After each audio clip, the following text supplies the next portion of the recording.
Welcome to my YouTube channel Nursingophilia. तो last video में हम जोजो से मिले थे और मैंने आपसे कहा था कि हम इसके पूरे बॉडी के बारे में डिटेल में स्टडी आउट करेंगे। तो चलिए चलते हैं आज बोन्स के बारे में और स्केलेटल सिस्टम के बारे में पढ़ने में। So let's get started. Okay, तो सबसे पहले हम इंट्रोडक्शन के बारे में स्टडी करेंगे कि बोन्स होते क्या है या फिर स्केलेटल सिस्टम हमारा क्या होता है। जैसा आप सभी जानते हैं, हमारा स्केलेटल सिस्टम बोन्स और कार्टिलेज से मिलकर के बना होता है, जो कि लिगामेंट से कनेक्ट करता है। नॉर्मली ह्यूमन बॉडी में 206 बोन्स प्रेजेंट होती हैं, जो कि एडल्ट में होती हैं, और बेबीज में ये 306 बोन्स पाई जाती हैं। जो 306 बोन्स बेबीज में प्रेजेंट होती हैं, वो आगे जाकर के फ्यूज्ड होती है और 206 बोन्स बनती है। नेक्स्ट है आपका बोन्स की स्टडी को हम ऑस्टियोलॉजी कहते हैं। Next, anatomy of bone. Compact tissues, सबसे पहले क्या होता है, the harder and outer tissues of the bones. जो कॉम्पैक्ट टिश्यूज होते हैं हमारे बोन्स के सबसे हार्डर पार्ट्स होते हैं और ये आउटर लेयर्स में पाए जाते हैं। जैसे कि वहां पर आप स्ट्रक्चर देख रहे हो एक लॉन्ग बोन का। नेक्स्ट है आपका कैंसरस टिश्यू, जो कि स्पॉन्जी टिश्यूज होते हैं, जो बोन्स के अंदर प्रेजेंट होते हैं। जैसे कि आपका बोन प्रेजेंट होता है, मैं आपको नेक्स्ट वीडियो में या फिर अभी बाद में आपको फीमर बोन दिखाऊंगी, उसमें मैं आपको कैंसरस टिश्यूज और स्पॉन्जी टिश्यूज के बारे में प्रॉपर डिफरेंशिएट करूंगी। And the third is your subcorneal tissue, that is the smooth tissue at the end of the bone which is covered with another type of tissue called cartilage. जो आपके सबकॉर्नियल tissues होते हैं, सबकॉर्नियल bones होते हैं, इसके ऊपर cartilaginous की layer होती है जो बोन्स में प्रेजेंट होती है, और ये बोन्स में कनेक्टिव टिश्यू की तरह वर्क करती है और साथ में बोन में फ्रिक्शन वगैरह में भी हेल्प करती है, मतलब फ्रिक्शन को रोकने का काम करती है, जिससे कि मूवमेंट पॉसिबल तरीके से हो पाता है without the pen. So the next is it is also the tissue from which most bones develop in children. ये जो सबकॉर्नियल टिश्यू है, ये वो टिश्यूज होते हैं जिसमें ज्यादातर बेबीज में प्रेजेंट होते हैं और ये धीरे धीरे डेवलप होते हैं। नेक्स्ट है आपका anatomy of the long bones. अब हम सबसे पहले लॉन्ग बोन्स की एनाटॉमी के बारे में स्टडी करेंगे। अब एनाटॉमी में सबसे पहले आपके रीजन्स आपको मालूम होंगे।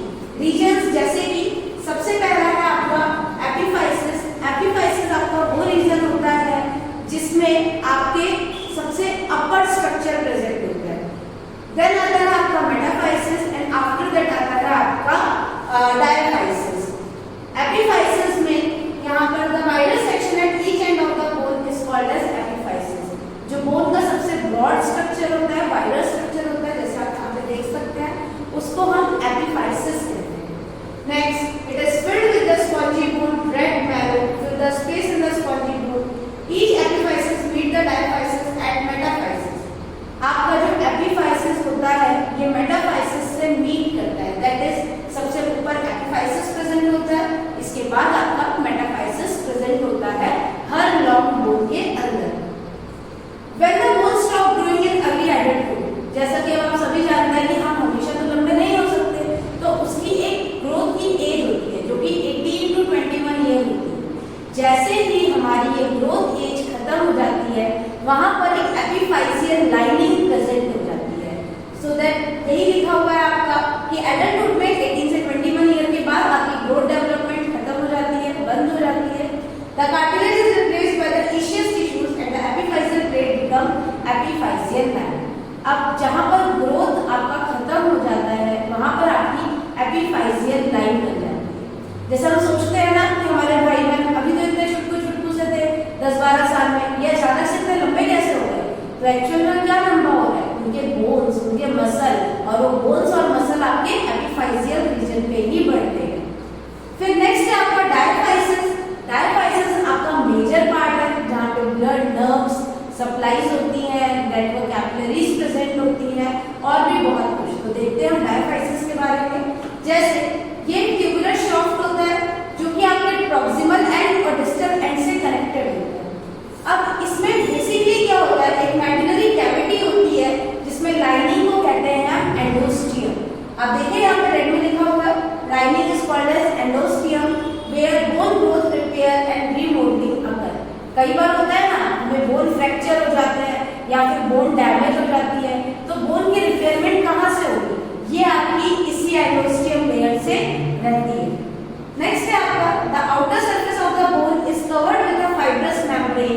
As periosteum. इसके बाद एक फाइब्रस मेम्ब्रेन आती है जिसे हम पेरियोस्टियम कहते हैं। तो दो मेम्ब्रेन हो गई, एक आपकी एंडोस्टियम जो बाहर की तरफ प्रेजेंट थी और एक आपकी पेरियोस्टियम। द पेरियोस्टियम के अंदर आपका ब्लड वेसल्स होते हैं, नर्व्स होते हैं, लिम्फेटिक वेसल्स होते हैं जो कि बेसिकली बोन को हेल्प करते हैं मैच्योरेशन के अंदर और उसको बढ़ने में। एंड द लास्ट इज इसमें आपका आर्टिकुलर कार्टिलेज प्रेजेंट होता है। अब ये आर्टिकुलर कार्टिलेज कैसा होता है? तो ये आर्टिकुलर कार्टिलेज आपका शॉक एब्जॉर्बर होता है। मतलब जैसे आप कूदते हो, जंपिंग करते हो, तो उस टाइम आप देखो आपके नीज पर, आपके वर्टिब्रल पर या बहुत सारे ऐसे बोन्स की जगह है जहां पर आपको एक अचानक से झटका लगता है। तो उस झटके को प्रिवेंट करने के लिए, मतलब उस शॉक को प्रिवेंट करने के लिए आपका आर्टिकुलर कार्टिलेज प्रेजेंट होता है। यह आर्टिकुलर कार्टिलेज बेसिकली हमारे हर लॉन्ग बोन के अंदर प्रेजेंट होता है जो कि हमारे मूवमेंट को स्मूथ करने में काम करेगा और साथ ही साथ शॉक एब्जॉर्बर की तरह काम करता है। The next slide is for bone cell। अब आप सभी सोच रहे होंगे आखिर बोन हमारे इतने मजबूत है कैसे? क्या चीज है जो बोन को इतना मजबूत बनाती है? वैसे तो आप सभी जानते हो कि बोन कैल्शियम और फॉस्फेट की मिलकर के बनी होती है, लेकिन बोन्स के अंदर बहुत से ऐसे सेल्स पाए जाते हैं जो बोन को मजबूत करते हैं। जैसे कि फर्स्ट सेल है आपका ऑस्टियोब्लास्ट। देखिए नाम से ही पता चल रहा है ब्लास्ट, ब्लास्ट मतलब फूटना। तो इसका मतलब होता है जो बोन के नए सेल फॉर्म होते हैं, मतलब कि जो नए बोन होते हैं, that is called as osteoblast. Found within the bone, it function is to form new bone cell. The second is osteoclast, a very large cell formed in a bone marrow. Its function is to absorb and remove unwanted tissues और unwanted cells. तो basically osteoclast क्या होता है? ये आपके जितने भी long bone मैरोस present होते हैं, जैसे स्टर्नम है, फीमर है, वहां प्रेजेंट रहते हैं और इनका जनरल काम होता है कि जितने भी अनवांटेड सेल्स हैं जिसका काम खत्म हो चुका है, जो आपके ओल्ड हो चुके हैं, उन्हें रिमूव करने का। The next is osteocyte. देखिए ऑस्टियोब्लास्ट मतलब जब नए सेल बनते हैं और ऑस्टियोसाइट जब वही सेल पुराने हो जाते हैं। तो इसका मतलब है ऑस्टियोब्लास्ट सेल वो होते हैं जो न्यू फॉर्मिंग सेल होते हैं, ऑस्टियोसाइट वो सेल होते हैं जब सेल पुराने हो जाते हैं, और ऑस्टियोक्लास्ट वो होते हैं कि जब सेल बहुत पुराने हो जाते हैं, खत्म होने लगते हैं, तो अनवांटेड सेल को रिमूव कर दिया जाता है। And the last is your haematopoietic that is found in the bone marrow that produce RBC, white BC. अब आप सब सोच रहे होंगे कि बोन्स का एक्चुअली में फंक्शन क्या है, क्यों मैं बोन इतनी देर से पढ़ाई जा रही हूँ, ये बोन हमारी बॉडी के लिए इतना जरूरी क्यों है? तो चलिए अब हम कुछ फंक्शंस के बारे में पढ़ते हैं। जैसे कि सबसे पहला फंक्शन है सपोर्ट। सोचिए अगर बोन आपकी बॉडी में होगी ना तो फिर आप सब रेंगते हुए नजर है ना। तो बोन हमारी बॉडी को एक्चुअल में क्या करता है? सपोर्ट प्रोवाइड करता है। आप अभी जैसे लेट कर वीडियो देख रहे हो, बैठ कर वीडियो देख रहे होगे या खड़े होकर देख रहे होगे, तो ये जो आपको पोजीशंस प्रोवाइड कर रहे हैं, कर कौन रहा है? ये आपके बोन्स आपको पोजीशन प्रोवाइड कर रहे हैं। तो पहला फंक्शन क्या है? बोन का सपोर्ट, या आपकी बॉडी को फ्रेमवर्क प्रोवाइड करता है। The second is your protection. अब हमारी बॉडी के अंदर कितने वाइटल ऑर्गन्स प्रेजेंट हैं आप सबको मालूम है ना, जैसे हार्ट है, लंग्स है, ब्रेन है। अब ये इतने जरूरी ऑर्गन है तो इनके प्रोटेक्शन के लिए सिक्योरिटी गार्ड भी तो चाहिए। तो बोन हमारी बॉडी को प्रोटेक्ट करता है, हमारे जितने भी वाइटल ऑर्गन्स होते हैं उनको प्रोटेक्शन का काम करता है। The third is your movement. अब मैं यहाँ पर ऐसे खड़ी हूँ, मैं मूव कर रही हूँ, पर अगर मेरी बोन ही ठीक नहीं होगी तो मैं मूव कैसे कर पाऊंगी? तो बोन थर्ड काम है इसका मूवमेंट प्रोवाइड करने का। हम यहाँ से वहां तक जा पाते हैं क्योंकि हमारे बोन वर्किंग में होते हैं। Next is storage of minerals. जैसे मैंने अभी आपको थोड़ी देर पहले ही बताया था, हमारा बोन जो है वो कैल्शियम का, फास्फोरस का मिलकर के बना हुआ है। तो ऐसे ही बोन्स में बहुत सारे मिनरल्स प्रेजेंट होते हैं, स्टोर होते हैं, जो कि जरूरत पड़ने पर वो हमें प्रोवाइड करते हैं, like phosphorus and calcium. It also play an important role in calcium metabolism. And the next is the production of the blood cell.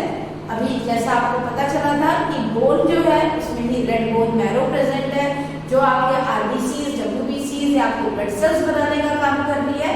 तो इसी वजह से बोन हमारे ब्लड सेल्स को भी बनाने में हेल्प करती है। तो आप इसको बहुत आसानी से याद कर सकते हैं।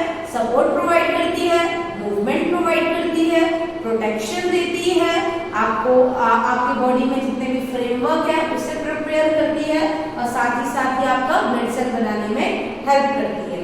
द नेक्स्ट वन इज, अब हम बोन के डिवीजन के बारे में पढ़ेंगे। जैसा मैंने आप लोग को जो के साथ बताया था ना कि हमारे बोन के दो डिवीजन होते हैं, एक होता है एक्सियल और एक होता है अपेंडिकुलर। एक्सियल क्या था, जो हमारी मिडलाइन में थे, जैसे कि आपका skull, ossicle, thyroid, ribcage, sternum and vertebral column, ये आपके टोटल 80 नंबर में होते हैं। और अपेंडिकुलर कितने होते हैं, आप मुझे कमेंट बॉक्स में लिख करके बताइएगा एक बार। सो एक्सियल स्केलेटन क्या होता है? The axial skeleton is the part of the skeleton that consist of the bones of head, trunk of a vertebrae. ये हमारी बॉडी में हमारा हेड और वर्टिब्रे कंसिस्ट करता है। इसमें सबसे पहले आता है स्कल, जो कि आपका अपर पार्ट है पूरा का पूरा। सेकंड आता है ossicles of the middle ear, जितने भी आपके ईयर्स हैं जो हमारे जोजो में नहीं थे। फिर आपका हायोइड बोन आता है, आपके रिबकेज आता है और रिबकेज से कनेक्ट करती है एक बोन जिसको कहते हैं स्टर्नम। और नेक्स्ट आपका आता है वर्टिब्रल कॉलम। तो इन सब बोन्स के बारे में एक-एक करके हम स्टडी करेंगे नेक्स्ट वीडियो में। Till then please like my video, subscribe the channel, और अगर आपको अच्छा लगे और आपको इसके आगे और वीडियोस चाहिए होंगी तो प्लीज कमेंट बॉक्स में मुझे पिन कीजिएगा। Thank you for watching my